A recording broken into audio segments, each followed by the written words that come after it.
सोचो जरा, तुम जिससे बेइंतहा मोहब्बत करती हो और वही इंसान तुम्हारी अपनी सगी बहन के साथ तुम्हें धोखा दे रहा हो। ये कोई सीरियल या फिल्म नहीं है, ये एक सच्ची कहानी है अनीशा की, जिसकी खुशहाल जिंदगी कब दर्द की कहानी बन गई उसे खुद भी पता नहीं चला। पर जब उसे सच्चाई का पता चला तो उसने जो किया वो सुनकर आप भी हिल जाओगे। तो वीडियो को आखिर तक जरूर देखना, क्योंकि जो एंड में हुआ वो आपके साथ भी हो सकता है। अब कहानी शुरू होते ही सबसे पहले हम एक लड़की को देखते हैं जिसका नाम है अनीशा। अनीशा को लगता था उसकी लाइफ भी कोई फिल्मी लव स्टोरी बनेगी, बट अनीशा की किस्मत ने तो अलग ही स्क्रिप्ट लिख रखी थी, जिसने इश्क कम धोखे के सीन ज्यादा थे। अब क्या सीन था, किसने किसको पटाया और किसको घसीटा, ये सब जानने के लिए अब हम अनीशा के अतीत में जाकर टाइम ट्रेवल करते हैं। यहाँ हम देखते हैं कि आज अनीशा का कॉलेज में पहला दिन था, इसलिए वो जल्दी में थी और थोड़ी हड़बड़ाई हुई थी। तेजी से कार चलाते हुए जैसे तैसे कॉलेज पहुंची, लेकिन जैसे ही उसने अपनी कार पार्किंग में लगाने की कोशिश की, उसी टाइम एक दूसरी कार आकर उसी जगह घुसने लगी। अनीशा पहले से ही लेट थी, तो दूसरी कार को देखकर उसे गुस्सा आ गया। वो तुरंत कार से उतरी और सामने वाली कार के ड्राइवर पर चिल्लाने लगी। तभी उस गाड़ी से जो बंदा उतरता है उसका नाम सियाम होता है। अब मजे की बात ये थी कि सियाम कोई आम बंदा नहीं था, वो उसी कॉलेज में लेक्चरर था। सियाम जैसे ही उतरा उसने अनीशा से माफी मांगी और बोला, ये पार्किंग प्रोफेसर्स के लिए रिजर्व होती है, लेकिन कोई बात नहीं, तुम यहीं लगा लो। अब मैडम को जैसे ही पता चला कि वो प्रोफेसर है, उसके तो होश उड़ गए और शर्म से लाल होकर बार बार सॉरी बोलने लगी। जैसे ही अनीशा क्लास में पहुंची, सामने से वही प्रोफेसर आता है जिससे अनीशा ने सुबह पंगा लिया था। मन ही मन सोचने लगी, हे बाप रे, ये तो वही है। वो अपनी किताब से मुंह छुपाने लगी, क्योंकि दिमाग में बस वही फ्लैशबैक घूम रहा था। तभी उसकी बगल में बैठी उसकी फ्रेंड पूछती है, अरे ये प्रोफेसर सियाम सिंगल है क्या? असल में क्लास में कुछ लड़कियां ऐसी होती हैं जो अगर कोई यंग और स्मार्ट प्रोफेसर देख लें तो सबसे पहला सवाल यही होता है, सिंगल है या नहीं। और अनीशा की ये फ्रेंड भी बिल्कुल वैसी ही थी। अब मजे की बात ये थी कि इस सवाल का जवाब खुद सियाम क्लास में दे देता है। वो हंसते हुए कहता है कि हाँ, मैं सिंगल हूँ। फिर थोड़े सीरियस होते हुए बताता है कि उसके मम्मी पापा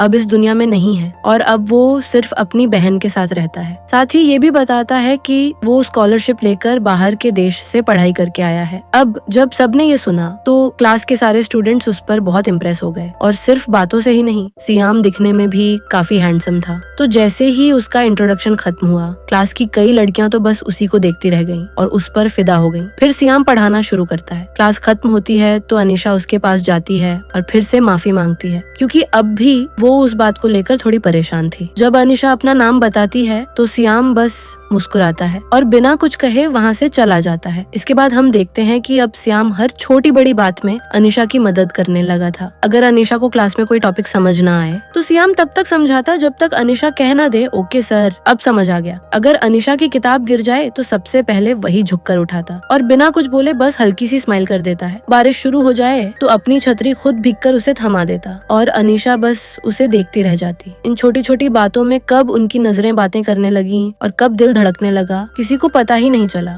और फिर एक दिन दोनों को एहसास हुआ कि ये रिश्ता अब सर स्टूडेंट वाला नहीं रहा, अब ये दिल का मामला बन चुका था। तो फिर क्या, प्यार का इजहार हुआ, डेटिंग वेटिंग शुरू हुई। सबसे अच्छी बात ये थी कि ना तो अनीशा के घर वालों को कोई दिक्कत थी और ना ही सियाम के, बल्कि दोनों फैमिलीज तो इस रिश्ते से बहुत खुश थी। सब कुछ एकदम मस्त चल रहा था। और फिर दोनों परिवारों की रजामंदी से अनीशा और सियाम की शादी हो जाती है। शादी के दिन हर चेहरा मुस्कुरा रहा था, हर कोई बस एक बात कह रहा था, जोड़ी हो तो ऐसी। इसके बाद वक्त गुजरता है और शादी को कई साल बीत जाते हैं। अनीशा और सियाम की जिंदगी में एक प्यारी सी बेटी आती है जिसका नाम तानिया होता है। अब तानिया स्कूल जाने लगी है और वो तीनों, अनीशा, सियाम और तानिया, एक परफेक्ट हैप्पी फैमिली की तरह लाइफ जी रहे हैं। हर दिन हंसी, हर रात सुकून, सब कुछ जैसे एक खूबसूरत सपना हो। लेकिन फिर आता है एक ऐसा दिन जो धीरे धीरे इस सपने को तोड़ने लगता है। रात का वक्त था, अनीशा तानिया को बैठाकर पढ़ा रही थी, तभी उसके फोन पर उसकी माँ का कॉल आता है। यहाँ आपको फिर से याद दिला दें कि सियाम के मम्मी पापा अब इस दुनिया में नहीं थे। उसका एक ही परिवार था, उसकी बड़ी बहन, और अनीशा के परिवार में उसकी माँ और छोटी बहन रानी ही थी। उसके पापा पहले ही दुनिया से रुखसत हो चुके थे। अब कॉल पर अनीशा अपनी माँ से पूछती है, माँ, मैंने रानी के हॉस्टल की जो बात की थी, आपने कुछ पता किया? तो उसकी माँ कहती है, हाँ, मैंने देख लिया है, हॉस्टल ठीक ठाक है, लेकिन मन नहीं मान रहा कि रानी को इतनी दूर अकेले भेजूं। अगर वो तुम्हारे पास रह पाती तो शायद बेहतर होता। ये सुनकर अनीशा थोड़ी सोच में पड़ जाती है। वो पूछती है, माँ, क्या आप सच में चाहती हैं कि रानी हमारे साथ रहे? इस पर माँ तुरंत बोल देती कहती है, अरे नहीं नहीं, मैंने तो बस ऐसे ही कह दिया था, तू टेंशन मत ले, मैं हॉस्टल का इंतजाम कर दूंगी। अब कॉल कट हो जाता है, लेकिन माँ की वो एक लाइन, अगर रानी तुम्हारे साथ रह पाती, अनीशा के दिमाग से निकलती ही नहीं। वो बार बार यही सोचती रही, क्या वाकई रानी को हमारे साथ रख लेना चाहिए। इसी उलझन में जब रात को श्याम घर लौटता है तो अनीशा उससे बात शेयर करती है। वो पूछती है, अगर रानी हमारे साथ रहे तो आपको कोई प्रॉब्लम तो नहीं होगी ना। अब क्योंकि श्याम एक बहुत अच्छा इंसान था, वो मुस्कुराकर कहता है, अगर तुम्हें और रानी को कोई दिक्कत नहीं है तो उसे हमारे साथ रख लो, मुझे बिल्कुल कोई परेशानी नहीं। श्याम की ये बात सुनकर अनीशा का मन हल्का और खुश हो जाता है और फिर प्यार से श्याम से कहती है, तुम तो दुनिया के सबसे बेस्ट शौहर हो, मैं आपसे बेइंतहा मोहब्बत करती हूँ। अब जब सब कुछ तय हो जाता है, कुछ दिन बाद अनीशा और श्याम माँ के घर जाते हैं रानी को साथ लाने के लिए। रानी भी तैयार होकर उनका बहुत ही बेसब्री से इंतजार कर रही थी। जाने से पहले अनीशा की माँ बस एक ही बात कहती है, रानी का ध्यान रखना, उसे कोई दिक्कत नहीं होनी चाहिए। तो अनीशा और श्याम मुस्कुराकर कहते हैं, माँ आप बिल्कुल चिंता मत करो, हम उसका अच्छे से ख्याल रखेंगे। इसके बाद तीनों साथ में गाड़ी में बैठते हैं और घर लौट आते हैं। घर पहुंचने पर अनीशा रानी को एक अलग कमरे में लेकर जाती है। रानी को नया कमरा बहुत पसंद आता है। कमरा अच्छे से सजाया गया था। अनीशा उसे मुस्कुराकर कहती है, हमने ये कमरा खास तौर पर तुम्हारे लिए सजाया है ताकि तुम्हें कोई परेशानी ना हो। रानी भी ये देख के बहुत खुश हो जाती है। फिर अनीशा उसे प्यार से समझाती है, अब तू नए कॉलेज जा रही है ना, रानी तो थोड़ा संभल कर रहना, क्योंकि इस शहर के लड़के लफंगे टाइप के हैं, इसलिए फालतू के चक्कर में मत पड़ना। और हाँ, अगर किसी से दिल लग जाए तो बात अलग है। फिर रात होती है। अनीशा और श्याम बैठकर बातें कर रहे होते हैं। अनीशा सुकून की सांस लेकर कहती है, हमने रानी को अपने पास रखकर एक बहुत बड़ा फर्ज निभाया है। तभी श्याम कहता है, इतनी जल्दी खुश मत हो, ये पहली बार है जब हम किसी जवान लड़की की जिम्मेदारी उठा रहे हैं। ये जिम्मेदारी आसान नहीं है, बहुत बड़ी बात है। अब सीन बदलता है और सुबह के 11 बज रहे होते हैं, लेकिन रानी अभी तक तैयार नहीं हुई है। उसका पहला दिन है कॉलेज में और अनीशा थोड़ी परेशान हो जाती है। वो सोचती है, अगर पहले ही दिन रानी लेट पहुंचेगी तो आगे क्या होगा।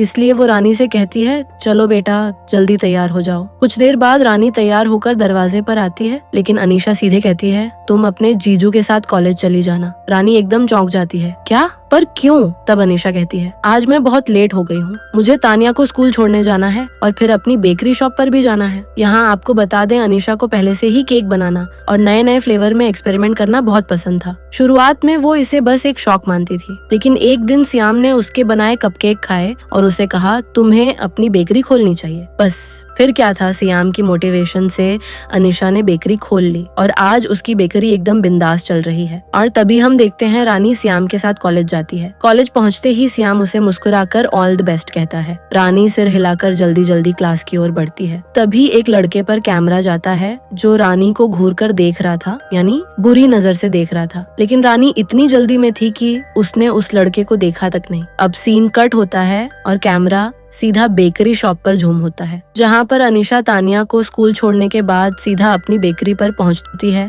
थोड़ी ही देर में उसकी कॉलेज की पुरानी दोस्त मांडा वहाँ आ जाती है। मांडा बेकरी में बने अलग अलग केक टेस्ट करती है और खाकर बहुत खुश हो जाती है। वो मुस्कुराकर कहती है, अनीशा तू तो वाकई में कमाल के केक बनाती है, तेरी बेकरी बहुत जल्दी फेमस हो जाएगी। फिर बातों बातों में मांडा अनीशा से पूछती है, वैसे रानी तुम्हारे साथ ही रह रही है, श्याम को कोई प्रॉब्लम तो नहीं है ना इस बात से? फिर अनीशा मुस्कुराते हुए बोलती है, नहीं यार, श्याम को तो कोई प्रॉब्लम नहीं है, उल्टा उसी ने कहा था कि रानी हमारे साथ ही रहे। ये सुनकर मांडा मजाक में कहती है, तेरा हस्बैंड तो फरिश्ता है यार, उसका कोई भाई है क्या? तो मेरी शादी वहीं करवा दे। अनीशा ये सुन के थोड़ी अजीब फील करती है और वहाँ से उठ जाती है। तब मांडा कहती है, अरे यार बुरा मत मान, मैं तो बस ऐसे ही मजाक कर रही थी, तुझे तो पता है जो मन में आता है वही बक देती हूँ। इसके बाद हम तानिया को स्कूल में देखते हैं, जहाँ श्याम तानिया को स्कूल से लेने आता है। तानिया बाहर आकर उसे एक पेंटिंग दिखाती है जो उसने अपनी फैमिली की बनाई थी। श्याम पेंटिंग देखकर बहुत खुश होता है। वो तानिया की खूब तारीफ करता है। फिर दोनों हंसते हुए घर लौट आते हैं। रात का समय होता है, सब लोग खाना खाकर उठते हैं। तभी रानी नोटिस करती है कि श्याम बर्तन धो रहा है। रानी अनीशा से कहती है, दीदी जीजू बर्तन धो रहे हैं। अनीशा मुस्कुराकर कहती है, अपने पापा भी ऐसे ही मम्मी का हाथ बटाते थे और श्याम भी बिल्कुल वैसे ही है। कभी कभी तो मुझे श्याम में अपने पापा की झलक दिखती है। ये सुनकर रानी के चेहरे पर भी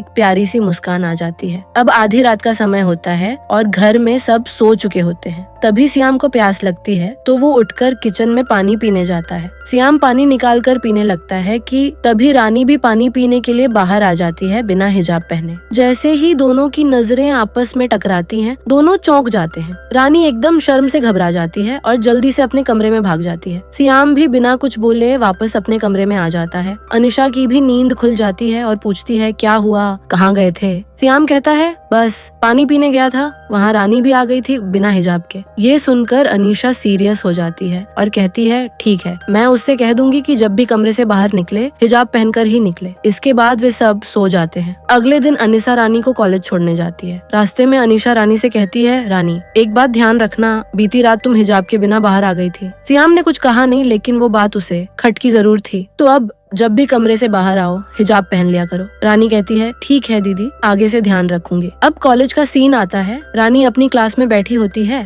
और वही क्लास सियाम पढ़ा रहा होता है। क्लास के बीच में सियाम एक टॉपिक पर सवाल पूछता है। पूरी क्लास में कोई जवाब नहीं देता, लेकिन रानी बिल्कुल सही जवाब देती है। ये देखकर सियाम बहुत खुश हो जाता है। क्लास खत्म होते ही रानी अपनी फ्रेंड के साथ कॉलेज के कैफेटेरिया में बैठ जाती है। तभी उसकी फ्रेंड रानी से पूछती है यार ये बता, सियाम सर जैसे स्मार्ट और हैंडसम बंदे के साथ एक ही छत में रहना कैसा लगता है। रानी थोड़ा अजीब फील करती है। वो सवाल का कोई जवाब नहीं देती। वो लड़की फिर कहती है वैसे मैं अकेली नहीं, पूरी क्लास की लड़कियां सियाम सर पर मरती हैं, उनमें कुछ तो है। रानी बस हल्की सी स्माइल मार देती है, लेकिन अंदर से थोड़ी बेचैन हो जाती है। अब उसी वक्त कैफेटेरिया में एंट्री होती है उसी लड़के की जिसने पहले दिन रानी की तरफ गंदी नजर से देखा था। इस बार वो अकेला नहीं, अपने गैंग के साथ होता है। वो सीधा आकर और उसकी दोस्त के कंधे पर हाथ रख देता है। रानी फौरन उसका हाथ झटक देती है और तेज आवाज में कहती है तुम्हारी हिम्मत कैसे हुई किसी भी लड़की को ऐसे हाथ लगाने की? अगर दोबारा ऐसा किया तो सीधे पुलिस में कंप्लेंट करूंगी। वो लड़का पहले तो हंसता है, लेकिन जैसे ही रानी को छूने लगता है रानी फट से अपना मोबाइल निकालती है, कैमरा ऑन करके रिकॉर्डिंग शुरू कर देती है। ये देखकर बाकी लोग भी अपने अपने फोन निकाल के वीडियो बनाना शुरू कर देते हैं। अब लड़का डर जाता है और अपने दोस्तों के साथ जल्दी जल्दी वहाँ से भाग जाता है, लेकिन जाते जाते वो रानी की तरफ एक खतरनाक बदले वाली निगाह से घूरता है। ये सब सियाम भी देख रहा होता है। रात को जब सब बाहर मिलकर खाना खाने जाते हैं तो सियाम रानी से पूछता है कि क्या आज उसे उस लड़के ने परेशान किया था। रानी बताती है कि हाँ। सियाम कहता है कि उस लड़के का नाम आतिफ है और वह उनके कॉलेज के प्रिंसिपल का भतीजा है। क्या उसने प्रिंसिपल से आतिफ के खिलाफ शिकायत की? रानी कहती है कि नहीं, मैंने तो उसका वीडियो बना लिया था जिससे वो डर गया और चला गया, इसलिए शिकायत करने की जरूरत नहीं पड़ी। सियाम फिर कहता है कि अगर आतिफ उसे फिर कभी परेशान करे तो सीधे मेरे पास आना। सियाम अनिसा का खूब ख्याल रख रहा होता है। रानी उन्हें देखकर बहुत खुश होती है। तब अनिसा रानी से कहती है कि अगर कभी उसे डेट पर जाना हो तो वह सियाम जैसे ही किसी को डेट करे, क्योंकि सियाम उसका बहुत ध्यान रखता है। अब सीन शिफ्ट होता है सीधा रानी के वॉशरूम में। रानी शावर ले रही होती है, तभी उसका हाथ नल से टकराता है और अचानक पाइप टूट जाता है और पानी का फ्लो रुक जाता है। घर में कोई भी नहीं होता। रानी समझ नहीं पाती कि अब क्या करे। फिर चुपचाप तौलिया लपेटकर तानिया के वॉशरूम में जाती है और सिर धोकर बाहर निकलने लगती है। और ठीक उसी वक्त सियाम तानिया को लेकर घर वापस आता है। वो तानिया को उसके बेड पर सुला देता है, लेकिन तभी गीले बालों और तौलिये में लिपटी रानी वॉशरूम से बाहर आती है। ये नजारा देखकर सियाम की आंखें फटी की फटी रह जाती हैं। रानी बुरी तरह घबरा जाती है और बिना कुछ कहे अपने कमरे की तरफ भाग जाती है। अब उसी वक्त अनिसा भी घर लौट आती है। रानी का दिल जोर जोर से धड़कने लगता है कि कहीं सियाम सब कुछ अनिसा को ना बता दे, लेकिन सियाम कुछ नहीं कहता और सीधा कॉलेज के लिए निकल जाता है। अब अगले सीन में रानी कॉलेज जाती है और लाइब्रेरी में कुछ किताबें ढूंढ रही होती हैं, लेकिन तभी कोई लाइब्रेरी की सारी लाइट्स बंद कर देता है। चारों तरफ अंधेरा छा जाता है। रानी घबराकर अपना फोन निकालती है और फ्लैश जलाती है। तभी अचानक आतिफ अपने गैंग के साथ वहां आ जाता है। रानी कुछ समझ पाती उससे पहले ही वो उसका मुंह दबा लेते हैं और उसे घसीटकर लाइब्रेरी के पास बने एक सुनसान कमरे में ले जाते हैं। रानी खुद को बचाने की पूरी कोशिश करती है, लेकिन वहाँ बहुत सारे लड़के होते हैं। आतिफ जैसे ही रानी के साथ कुछ गलत करने वाला होता है, तभी बाहर से सियाम आ जाता है, क्योंकि सियाम ने आवाजें सुन ली थी। सियाम उन सबको पकड़कर बहुत मारता है। रानी के चेहरे पर डर, आंखों में आंसू और सांसें बेकाबू हो जाती हैं। वो कमरे से बाहर निकलती है और बिना कुछ सोचे समझे बारिश में भागने लगती है। तेज बारिश में फिसल कर सड़क पर गिर जाती है और वहीं बैठकर कांपने लगती है। सियाम दौड़ता हुआ उसके पास आता है और कहता है, रानी मैं हूँ, शांत हो जाओ। रानी कुछ नहीं बोलती, बस कांपते हुए रोने लगती है। सियाम उसे सहारा देता है, अपनी कार तक ले जाता है और उसे सीट पर बैठाता है। रानी की हालत देखकर वो खुद को रोक नहीं पाता और रानी को गले लगाता है और धीरे धीरे उसे शांत करने की कोशिश करता है। एंड इसी बीच सबसे अजीब बात होती है कि रानी अचानक सियाम को चूम लेती है। सियाम शॉक्ड हो जाता है और पीछे हट जाता है। उसे समझ नहीं आता कि अभी अभी क्या हुआ। सियाम बहुत ज्यादा शॉक्ड हो चुका था, इतना कि वह घर जाने का रास्ता भूलकर दूसरी सड़क पर चला जाता है। लेकिन तब रानी उसे सही रास्ता बताती है। फिर वह वापस घर जाने वाली सड़क पकड़ लेता है। घर आकर अनिसा उन्हें भीगे देखकर पूछती है कि ये क्या हालत बना रखी है। तब रानी भागकर अपने कमरे में चली जाती है। सियाम अनिसा को बताता है कि कॉलेज में रानी के साथ कुछ लड़के बदतमीजी कर रहे थे, लेकिन मैंने जाकर रानी को बचा लिया। यह सुनकर अनिसा बहुत डर जाती है। फिर वह देखती है कि सियाम का हाथ चोटिल हो गया है, इसलिए रात में वह सियाम के हाथ पर मलहम लगाती है। सियाम उससे माफी मांगता है कि उसे लगता है वह अच्छा शौहर नहीं बन पाया। अनिसा उसे ऐसा कहने से रोकती है और कहती है, तुम तो दुनिया के सबसे बेस्ट शौहर हो। ये कहते हुए वह सियाम को गले लगाती है, लेकिन सियाम कुछ सोचता हुआ नजर आता है। अब अगले दिन सियाम कॉलेज के प्रिंसिपल से आतिफ की सारी करतूतें बताता है। प्रिंसिपल बिना देर किए आतिफ को कॉलेज से बाहर निकाल देता है और पुलिस के हवाले कर देता है। ये देखकर रानी बहुत खुश हो जाती है। उसकी फ्रेंड उसे कहती है कि तू तो लकी है यार, ऐसे जीजू किस्मत वालों को ही मिलते हैं। रानी सियाम की तरफ देखकर मुस्कुराती है और सियाम भी उसे देख थोड़ा सा मुस्कुरा देता है। अब सीन शिफ्ट होता है घर में। अब सियाम रानी के रूम में लगे टूटे हुए नल को ठीक करने में लगा होता है। तभी घर में काम करने वाली मेड आती है और कहती है, भाई साहब मेरा सारा काम पूरा हो गया है, अब मैं घर जा रही हूँ। उसी वक्त रानी भी कॉलेज से आ जाती है। फिर वह सियाम को बताती है कि दीदी आज माँ के घर कुछ काम से गई है, इसलिए वापस आने में देर होगी। दीदी पूछ रही थी अगर आपको माँ का बनाया खाना खाना चाहते हैं तो बताना। सियाम रानी से कहता है कि वह अनीशा से कहे कि माँ की बनाई हुई सब्जी लेकर आए। रानी कहती है, ठीक है जीजू, मैं कह दूंगी। अब सियाम रानी को बताता है, नल ठीक कर दिया है, चेक कर लो एक बार। रानी चेक करने आती है और जैसे ही सियाम नल चालू करता है, चारों तरफ पानी ही पानी फैल जाता है। दोनों मिलकर पानी रोक देते हैं, लेकिन रानी हंसते हुए कहती है, अगली बार हीरो बनने की जरूरत नहीं है, सीधा प्लम्बर बुला लिया करो। और रानी हंसती हुई वहाँ से जाने लगती है, लेकिन तभी पानी में उसका पैर फिसलता है और वो गिरने वाली होती है। सियाम झट से उसे पकड़ लेता है और इस बार कुछ ऐसा हो जाता है जो नहीं होना चाहिए था। वो दोनों बहुत ज्यादा करीब आ जाते हैं। अब रात का सीन दिखाया जाता है। अनिसा घर वापस आ चुकी होती है। घर में सब कुछ नॉर्मल लगता है। रानी और सियाम वैसे ही बिहेव कर रहे होते हैं जैसे कुछ हुआ ही नहीं। अनिसा को कुछ शक नहीं होता, उसे सब ठीक लगता है। अगले दिन जब रानी की क्लास खत्म होती है, तब सियाम रानी से कहता है, आज मेरी भी कोई क्लास नहीं है, अगर तुम चाहो तो तुम्हें घर ड्रॉप कर सकता हूँ। रानी मुस्कुरा के कहती है, ठीक है, लेकिन इस बार रास्ता मत भूल जाना। वहीं दूसरी तरफ